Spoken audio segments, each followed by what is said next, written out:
yung mga panawagan ko po ulit, ano, kung kayo magdadala ng mga matutulis sa bagay, iskay po yun. Lalo na ang baril. Pulis lang mo ang alaw. Nagapamayawa. Yung iba huwag na po kayo magbalak dahil mahuhuyo lang po kayo. Talagang maigpit po kami para sa seguridad ng pangkalaka. Yung mga alak, ipagsabukas nyo na. Beta nyo muna sa highballs nyo yung mga alak o hindi. At saka yung mga maingay like karaoke. Siguro mas, I think, no? Kung nakakapagsalita lang yung ating mga nahimlay dito, mas gugustuhin nilang makasama kayo ng type team. Sila ibinisita. Siguro ganun ang gawin nating atmosphere ito ang darating na November.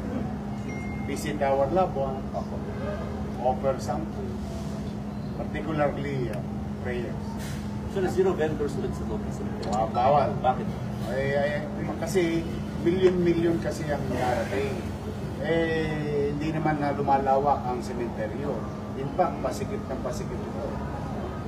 Ayoko naman na magkaroon ng inconvenience sa mga dadako dito para bisitahin ng mga mahal nila sa buhay na nahimlay. So, pamisa-misa na nga lang sa isang taon.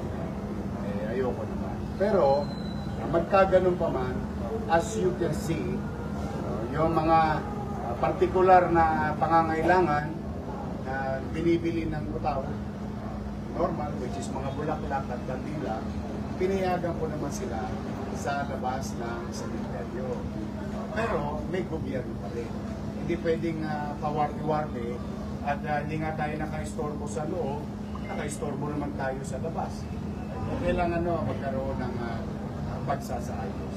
Masaya ako para sa kanila. Tatabo yung mga nagtitinda ng bulaklak at kandila. I'm happy for them. But as you heard a while ago, kinakausap ko randomly na make sure na malinis, maayos. Pero sa loob, non-negotiable. At i-go around, may particular kaming binili na mga kalsada na non-negotiable. Hindi pwedeng magkaroon ng obstruction. Any form of obstruction. Kasi yung iba naman may sasakyan, may motor. Para magamit naman temporarily yung mga adjacent areas, main roads and city roads na magamit naman yung mga galing sa Metro Manila. Kasi ang mga nahimlay naman dito hindi lang pang Maynila. Through the years, iba-ibat ng ibang lugar, pero nandito pa rin yung mga kaanan. Yorme, based po sa inspection po ninyo, handang-handa na po yung pamulukan para sa Dagsano? So far, we are at par of what we are doing for the past so many years. And I'm happy talagang nakapagkayak ng gusto sila direktor ng ating Manila North Cemetery and South Cemetery. And that includes the preparation for our Islamic, our Muslim brothers and sisters who's going to visit also maybe their loved ones in the Islamic Cemetery and South Cemetery. Wala naman talagang ganun. Hindi naman tumutin or bed space. Because alam mo, mas madilim dyan. It's for ano yan, own good. For their own. Para rin naman sa kapakanan. O wag na kasi baka mamaya may mga untoward incidents. Baka susunod sila natadalawin. I mean, shit's happen. Sorry, excuse me for the word, but it would be better for everyone, for their own sake. Pero walang adjustments sir yung 9 o'clock, 9, 10, or 11? Pagka sinabi ng gano'n, sundin na lamang natin. And anyway, while it is true that historically, and sa matter of cultural, parang nakasanayan natin, na talaga November 1. Pero sa totoo po, Ang sementeryo po ay bukas 365 days a year. Kaya lang ho talaga nagkakasabay-sabay tayo kasi holiday, mamasyal natin ang ating mga mahal sa buwan. But they are always welcome naman to visit their loved ones. Yes, po. Norman, maraming tao sa Undas. Dumadalaw rin po yung mga Mandurungan na napapaalala nyo. Good luck. Basta kami nag-abiso. Two weeks ago, nag-abiso na ako. Kayong mga tulisan at tulogis, huwag nyo nang malaki. Kasi baka mamaya magkaroon ng untoward incident. Ito susunod na November 1, kayo naman ang dadalawin ng mga pamilya nito. You'll never know. Kasi maraming tao, hindi ko rin mapipigilan ng taong bayan pagka kinuhin kayo. Pagka namabul kayo ng taong bayan, huli na para, we don't encourage, but you know, sa galit ng tao, bilhin mo nga naman saan ka nakakita papasyalan ko na yung pamilya ko, niyayari pa ako ng tulogos. Huwag na lang ho, basta tayo ko lang naman yan. But then again, matatanda na kayo, alam nyo na ang tama't mali, but we will make sure na may gobyerno sa Maynila.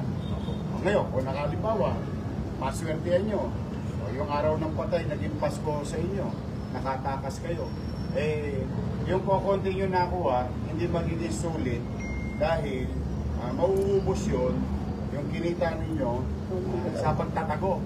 Dahil as we have committed ourselves through the leadership of MPD, when you do it in Manila, we'll make sure, matter of time, few days, a day, few hours, we'll apprehend you, go after you. So hindi sulit, umiwas na lang po kayo sa Manila. Or, if I may put this as a parent, bagong buhay na kayo, panat kayo ng bato. You were, so sure, Mayor Gertner, yung previous administration na pabayaan yung mga job cut dito ng Pinalco, ano na ba status ngayon ng takeover dito? nabawasan ng stockholder dito. Nababawasan na sila. I think umabot yata to 700 to 800 a month eh. Ngayon po magano, mga 50% na ba? Tingin ko, May sabi na. a good sum of improvement. At yung improvement namin, yung gastos namin sa mga unnecessary or your pilferage o ginagastos na dito, napapakinabangan ng utaw. Air conditioner to. Baka pawisan yung mga bangkay. Ayoko naman. I'm happy with them. Look, because it's a random thing. No? We went inside and there is one person appreciate niya na kulat siya ng air condition. We'll try to balance things. Kaya lang po natanong yun, kasi nagkaroon ng video si Sir Dandan, Meralco Operation. Ang daming kawad na pinanggal, tapos nilagyan ng metro yata. Saka yung kapitbahay namin na syudad, medyo dumadako dito. Teka, baka mamaya may magsabong na naman ha. Baka kayo natama ng taro eh. Hold down ka lang yan. Kasi syempre naman yan nakasakit. O nga pala, ano? Good thing you ask for that. Thank you. Kung halimbawa po'y mahina-hina ang inyong baga o kayo dinararamdaman magmas na po kayo. Kasi po, meron tayong at some areas na medyo kumalat ang influenza. Although, nagagamot naman yan, kaya lang nakamamatay din po yan sa mahinang pangangatawan. Panawagan ko rin yun na hanggang maaari, wala naman siguro masamang magsuot ng mask if you're not feeling well. Or maybe, you have comorbidity. Isa ko kasi yun. Comorbidity. Basta may sakit ka. Ayan. Pero hindi naman kaya require na mag-mask. No. I'm not going to require. I just, sabi ko nga sa inyo, ang gusto namin, comfort and convenience. But I would suggest it's highly preferred kapag kayo may nararamdaman. Kasi talaga po naman, hindi lamang sa Maynila, maraming influenza. So mag-iingat lang po. At kami sa Manila, in our own little way, we try to accommodate as many as we can. We're ready. Let's just spend our time with our loved ones, mga nainway dito. At ang tingin ko pinakamagandang regalo, more than bulaklak at kandila, may pagdasal natin ang mga kaluluwa ng ating mga mahal sa Panginoon.